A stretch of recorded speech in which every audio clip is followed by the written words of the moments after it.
The world of December 1941 was a globe already engulfed in conflict. For 2 years, Germany had fought a war across Europe, consolidating power and testing the limits of blitzkrieg strategies. The Reich had achieved notable successes: the conquest of Poland, Norway, France, and the Low Countries, the fall of Yugoslavia and Greece, and ongoing campaigns against the Soviet Union, although the invasion of the East had encountered severe resistance. Yet, even as German forces pressed eastward, the Axis alliance was at work on a different front: the Pacific. Japan's ambitions in Asia had long been coordinated with Germany under the Tripartite Pact, and by early December, the actions of the Japanese government would dramatically reshape German strategic calculations. The German leadership, particularly Adolf Hitler, had maintained a careful observation of American economic and military capacity. Hitler and his advisors had consistently underestimated the immediate willingness of the United States to enter the European theater. Hitler's strategic calculus relied on the assumption that Germany could secure Europe, neutralize the Soviet threat, and continue pressing Britain without provoking a full American response.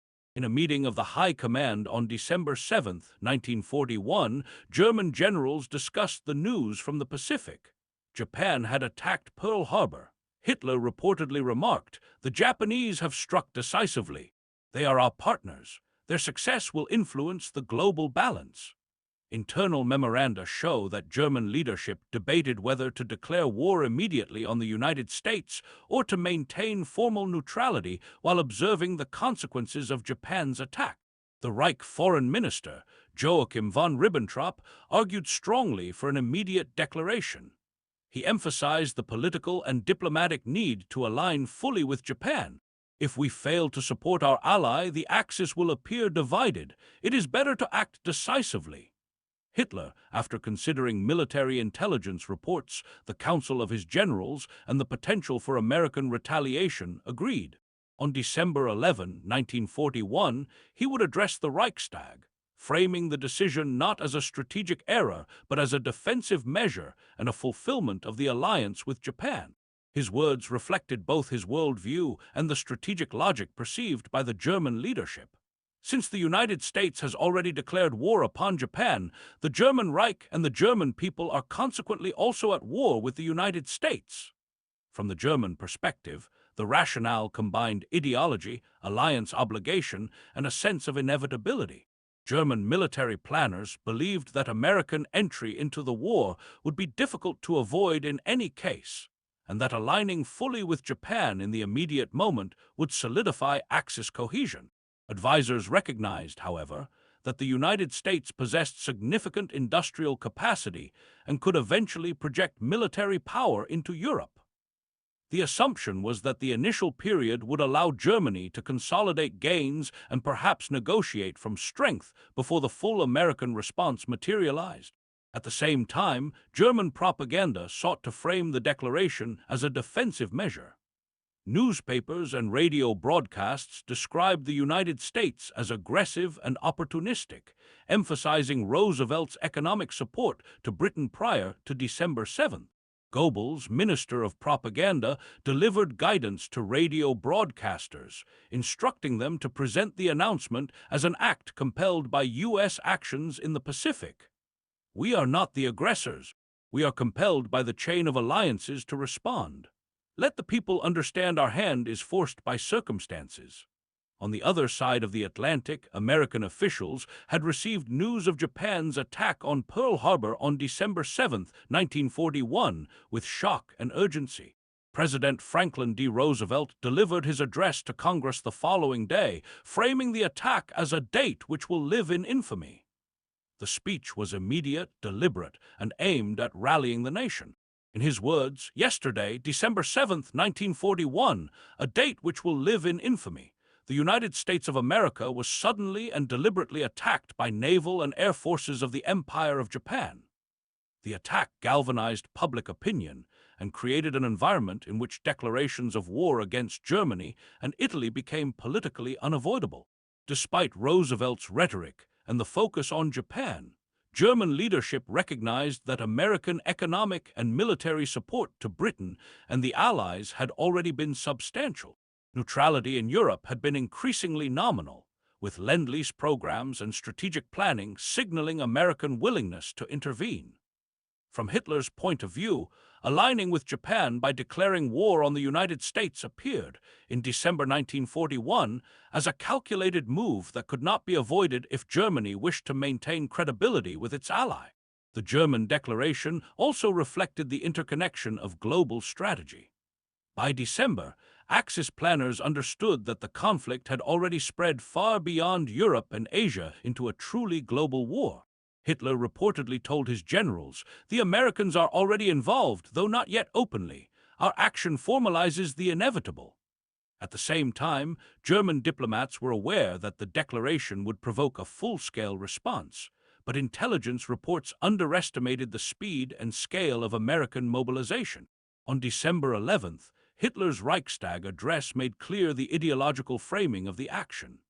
He stated, "The German Reich, after long and patient observation of events, finds itself compelled by world politics to declare war upon the United States of America. This is a step necessitated by the broader struggle that began in Europe and now reaches the Pacific." The speech emphasized the necessity of loyalty to alliances, portraying Germany as acting defensively in response to perceived American aggression, despite the factual reality that the U.S. had not yet declared war on Germany prior to this statement. American officials responded rapidly. On December 11th, Congress passed a declaration of war against Germany and Italy with near-unanimous votes. In his formal proclamation, Roosevelt stated, "The German government has, of its own initiative, declared war upon the United States. There is therefore nothing left to do but to accept the challenge and respond fully." These speeches reflected the interplay between domestic political realities, public opinion, and international strategic consideration. From the German military perspective, the entry of the United States into the European theater posed immediate strategic questions. The Kriegsmarine German Navy analyzed Atlantic supply routes, anticipating the need to contest American shipping and convoy systems. The Luftwaffe leadership assessed potential limitations in long-range air support against American bases, while the Heer Army considered the long-term implications for planning campaigns in North Africa, the Soviet Union, and Western Europe. Documents from December 1941 revealed discussions of whether the United States would initially prioritize Japan, providing Germany with a window of months to consolidate, or mobilize immediately across both the Atlantic and European fronts. At the operational level, German generals debated the allocation of resources. One memorandum noted, "While the Americans are not yet directly engaged in the European theater, the inevitability of eventual confrontation requires preemptive planning. Supply lines must be secured, fortifications reinforced, naval strategy adjusted." This cautious, measured language illustrates the calculated, slightly defensive framing that characterized German internal discussions. For the American public and military, the surprise element of Pearl Harbor, combined with the rapid German declaration, created a dual-front perception: Japan in the Pacific and Germany in Europe. The German decision was, in part, a strategic miscalculation. Hitler assumed that the United States would prioritize Japan and delay involvement in Europe, underestimating the speed of American mobilization. Roosevelt's framing, congressional declarations, and public opinion ensured that U.S. entry into the European war was immediate and committed. The declaration also had significant diplomatic consequences. Neutral nations, including Sweden, Switzerland, and Turkey, carefully observed the sequence of events, reassessing their policies toward trade, defense, and alliances. The British government viewed the declaration as confirmation of a united Axis front and immediately coordinated, combined Allied planning for naval convoys, Atlantic strategy, and coordination with Free French and Commonwealth forces. Even within Japan, leaders observed the German declaration, noting that the move formalized their alliance but also risked provoking American power in a manner that could limit Japanese operational freedom. German public reaction was varied. While Nazi propaganda had long portrayed the United States as an ideological and economic adversary, many ordinary Germans had previously viewed America as distant and not within the military. Some officers recognized the risks. In December 1941, Admiral Reeder wrote to the High Command, "Our naval capacity is insufficient to contest the United States in open ocean war. Every operation must be measured carefully, lest overextension invite disaster." Despite these cautions, operational planning proceeded with assumptions that Germany could delay U.S. intervention in Europe through rapid local victories and strategic positioning. The German declaration also had symbolic value. By aligning fully with Japan, the Axis projected unity, signaling to other nations that resistance to the alliance would encounter coordinated opposition. Hitler's Reichstag speech repeatedly emphasized this cohesion, presenting Germany as fulfilling obligations rather than acting aggressively. "We do not desire war with the United States. We are compelled by the actions of our allies and the strategic situation to formalize the state of conflict." Following Hitler's declaration on December 11, 1941, the German military immediately shifted to operational assessments of the emerging conflict. Strategic planners recognized the Atlantic as the primary theater where the consequences of U.S. engagement would first manifest. The Kriegsmarine focused on the U-boat campaign, anticipating the necessity of interdicting Allied convoys and disrupting American supply lines to Britain. Admiral Karl Dönitz, commander of the U-boat fleet, noted in a memorandum, "Our priority is the Atlantic. The Americans possess vast resources. We must prevent their transport capacity from overwhelming our positions in Europe." Meanwhile, the Luftwaffe reviewed potential contingencies for defending occupied territories and supporting naval operations. Its leadership acknowledged that long-range operations against American industrial targets were logistically impractical, and the operational focus shifted to tactical support for ground and naval forces. The German Army, or HEER, considered adjustments to Eastern Front deployments.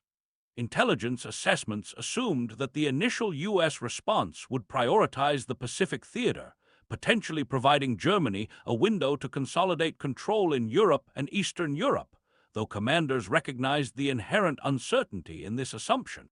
Across the Atlantic, U.S. forces began immediate mobilization. The declaration of war by Germany and Italy formalized the European front, and planners in Washington, D.C. accelerated efforts to coordinate with British and Commonwealth forces. Army Chief of Staff George C. Marshall noted, "We are entering a conflict of global scale. Preparation must be rapid, deliberate, and integrated with our allies." The U.S. Navy prepared for convoy protection, anti-submarine warfare, and the defense of Atlantic sea lanes, critical to sustaining Britain and later conducting amphibious operations on European soil. In Berlin, German leadership underestimated the industrial and logistical capacity of the United States. Hitler's advisors believed that America's initial engagement would be cautious, focusing on limited strategic objectives in the Atlantic while continuing to address Japan. Internal reports reflected confidence in German preparations. "The Americans will first consolidate. Their entry into European operations will be gradual. Our forces remain capable of maintaining the continental front." These assessments, however, failed to account for Roosevelt's American military planners immediately undertook operational coordination with Britain. Convoy systems were reinforced, anti-submarine warfare doctrines intensified, and intelligence sharing increased. U.S. industrial capacity was rapidly mobilized, prioritizing ships, aircraft, and materiel for both European and Pacific theaters.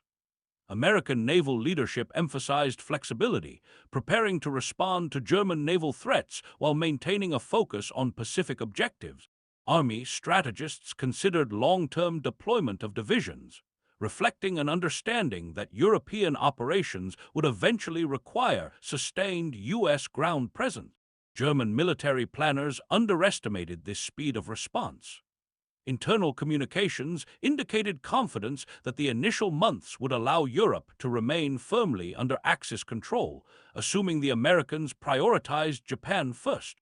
Hitler's strategic assumptions reflected a mix of ideological confidence and selective intelligence interpretation, a recurring theme throughout the war.